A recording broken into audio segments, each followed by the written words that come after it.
Radio Republik Indonesia dengan Warta Berita.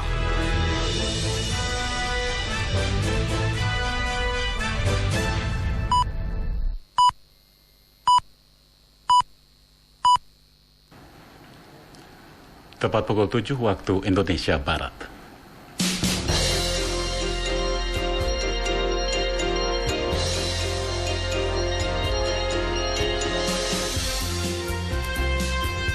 Selamat pagi saudara, inilah Radio Republik Indonesia menyampaikan Warta Berita, sari berita penting. Pimpinan DPR RI sepakat untuk mengurangi masa reses dan menghapus kunjungan kerja ke luar negeri. Pemerintah Inggris memerlukan langkah lebih aktif untuk mengatasi diskriminasi terhadap perempuan Muslim di negerinya. Itulah di antara berita-berita yang segera kami sampaikan. Inilah Warta Berita selengkapnya bersama saya Ardian Majid Kobat.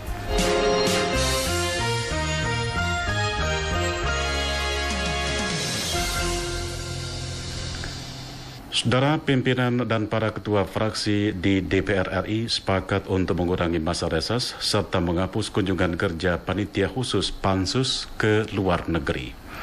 Hal itu disampaikan Ketua DPR RI Ade Komarudin untuk meningkatkan kinerja parlemen di bidang legislasi ke depan. Laporan selengkapnya disampaikan reporter Rahmat Zain. 10 fraksi di DPR sepakat mengurangi masa reses hingga menghapus kunjungan kerja ke luar negeri. Kesepakatan ini diambil dalam rapat antara pimpinan DPR dan semua pimpinan fraksi di Kompleks Parlemen Senen, Jakarta, Senin pekan ini. Ketua DPR RI Ade Komarudin mengatakan untuk kunjungan kerja ke luar negeri, pimpinan DPR dan pimpinan fraksi sepakat meniadakan kunjungan oleh panitia khusus atau Pansus DPR. Dengan demikian, kunjungan kerja ke depannya hanya dapat dilakukan oleh komisi, alat kelengkapan Dewan dan pimpinan DPR. Pengurangan masa reses sehingga kunjungan ke luar negeri ini digagas demi meningkatnya kinerja DPR di bidang legislasi. Kita bersepakat tidak ada lagi kunjungan ke luar negeri yang berkaitan dengan pembahasan pansus yang dibuat oleh Dewan Perwakilan Rakyat Republik Indonesia. Seperti diketahui menyangkut tugas legislasi, DPR mendapat sorotan negatif karena hanya mengesahkan kurang dari 10 undang-undang dalam setahun. Wakil Ketua DPR Fadlizon mengakui target legislasi DPR tahun 2015 tidak tercapai.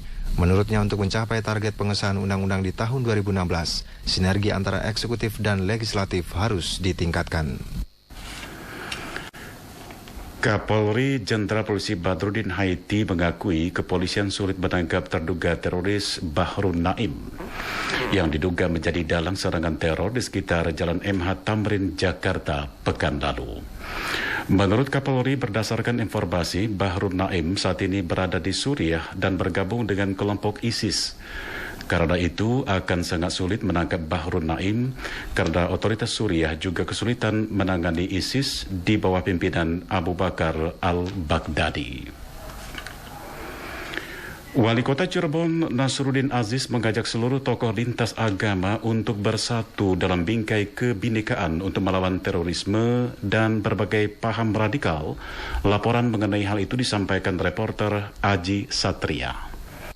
Pemerintah Kota Cirebon langsung waspada penuh pasca aksi bom bunuh diri dan penembakan secara brutal terhadap masyarakat yang dilakukan oleh para teroris di wilayah Jakarta. Hal tersebut diungkapkan Wali Kota Cirebon Nasruddin Aziz usai menghadiri pertemuan dengan warga perbatasan bersama anggota DPRD di gedung DPRD Kota Cirebon kemarin. Menurut Nasruddin Aziz, pihaknya pun langsung melakukan koordinasi dengan unsur terkait baik itu Polri dan TNI. Selain itu juga pihaknya meminta kepada tokoh lintas agama, seluruh alim ulama untuk bersatu padu dalam melawan gerakan atau paham radikal dan para teroris tersebut. Tentunya dengan kebersamaan dan kekuatan semua komponen masyarakat dalam memperkokoh ideologi bangsa dan NKRI akan dapat menangkal berbagai paham-paham radikal dan yang mengarah terhadap aksi terorisme. Untuk masalah terorisme itu adalah yang terpenting tokoh-tokoh masyarakat kita, khususnya para tokoh-tokoh agama, alim ulama ya. Ini untuk memperkuat ideologi rakyat kita supaya tidak mudah terbawa atau dibawa oleh paham-paham yang menyesatkan. Itu.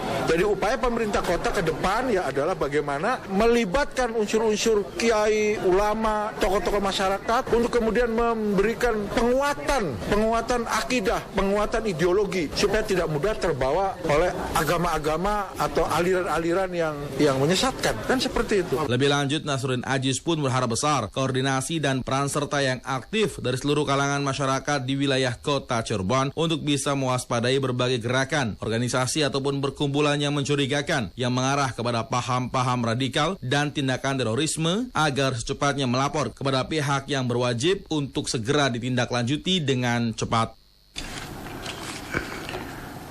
Saudara Menteri Koordinator Bidang Maritim dan Sumber Daya Rizal Ramli mengingatkan semua unsur pemerintah untuk berhati-hati menyikapi tawaran divestasi PT Freeport Indonesia. Harga saham yang ditawarkan Freeport sebesar 1,7 miliar dolar Amerika untuk 10,64% saham dinilai terlalu mahal. Rizal Ramli beralasan harga saham perusahaan induk Freeport di Amerika Serikat, harga sahamnya hanya sebesar 6 dolar Amerika Serikat per saham. Harga saham Freeport Global itu terus turun dalam beberapa tahun dari 60 dolar per saham menjadi hanya 6 dolar Amerika per saham. Karena itu tidak ada alasan bagi pemerintah untuk menerima tawaran Freeport tersebut. Warta berita ini disiarkan oleh Radio Republik Indonesia. Dari luar negeri diberitakan Perdana Menteri Inggris David Cameron menyatakan pihaknya memerlukan langkah lebih aktif untuk mengatasi diskriminasi terhadap perempuan Muslim dan pemisahan pada sejumlah masyarakat Inggris. Sebuah kajian akan dilakukan Dewan Syariah di Inggris dengan menyiapkan dana sebesar 20 juta pound sterling atau 3,9 miliar dolar Amerika akan digunakan untuk penyediaan kelas bahasa untuk 22% perempuan Muslim di Inggris. David Cameron berharap langkah tersebut dapat membantu mengatasi radikalisme karena hanya sedikit perempuan Muslim dapat berbahasa Inggris.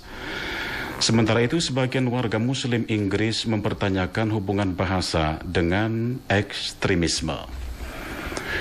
Saudara, komentar Radio Republik Indonesia pagi ini menyoroti konsistensi Mahkamah Konstitusi dalam mengadili gugatan perkara perselisihan hasil Pilkada 2015.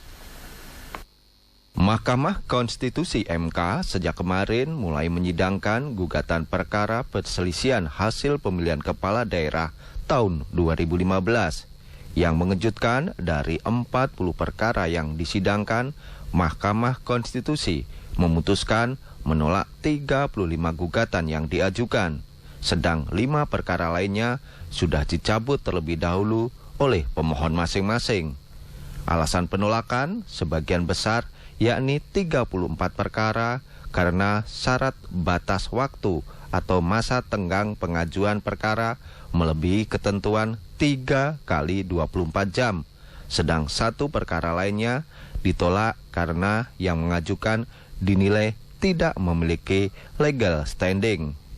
Dengan demikian, belum ada satupun perkara perselisihan pilkada serentak yang akan dilanjutkan dalam sidang Mahkamah Konstitusi. Memang masih ada 107 perkara perselisihan hasil pilkada lagi yang masuk ke Mahkamah Konstitusi dan belum dikeluarkan putusan selanya apakah dapat dilanjutkan atau ditolak. Kita masih menunggu sidang selanjutnya.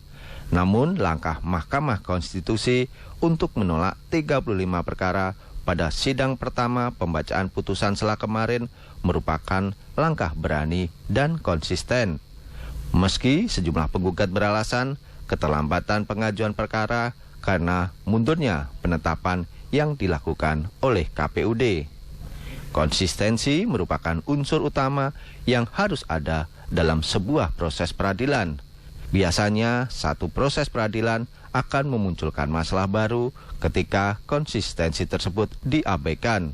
Apalagi proses peradilan di Mahkamah Konstitusi yang merupakan benteng terakhir negara dalam mengawal konstitusi yang keputusannya bersifat final dan mengikat. Karena itulah, sampai dengan sidang pertama pembacaan keputusan sela perkara perselisihan hasil pilkada serentak kemarin, kita patut memberi apresiasi dan mendukung konsistensi Majelis Hakim Mahkamah Konstitusi. Kasus korupsi yang menjerat Akil Mukhtar, Ketua Mahkamah Konstitusi sebelumnya, menjadi bayang-bayang proses peradilan di Mahkamah Konstitusi akan dapat dimainkan. Kasus yang nyaris membuat runtuh kewibawaan Mahkamah Konstitusi inilah yang dikhawatirkan banyak kalangan akan terjadi kembali. Karena itulah, sekali lagi, kita perlu mengapresiasi konsistensi MK dalam mengadili sengketa hasil pilkada dan mengawal sisa perkara yang masih akan diputuskan dalam beberapa hari mendatang. Masih ada 107 perkara yang belum dibacakan putusan selanya. Disinilah Mahkamah Konstitusi diuji kembali konsistensinya. Terlebih bila dikaitkan dengan syarat selisih perolehan suara perkara yang dapat diadili MK antara 0,5 hingga 2%, tentu dibutuhkan konsistensi dan kehati-hatian sebelum memutuskan menolak atau melanjutkan gugatan tersebut.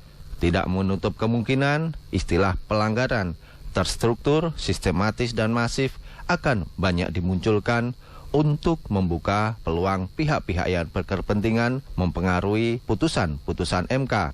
Semoga pelajaran dari kasus Akil Mukhtar tidak terulang kembali dan Mahkamah Konstitusi tetap akan menjadi benteng yang kokoh bagi konstitusi negara.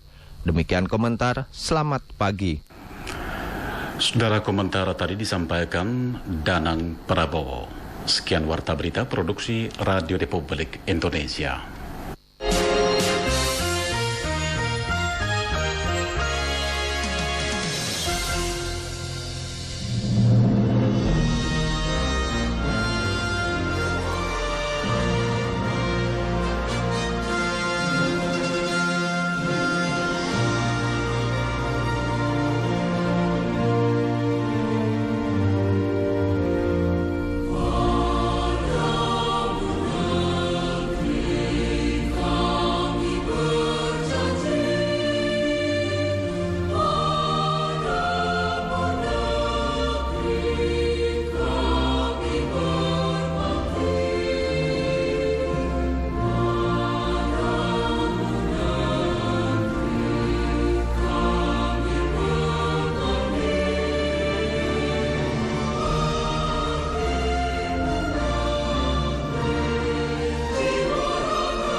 Sekian siaran sentral dari Jakarta.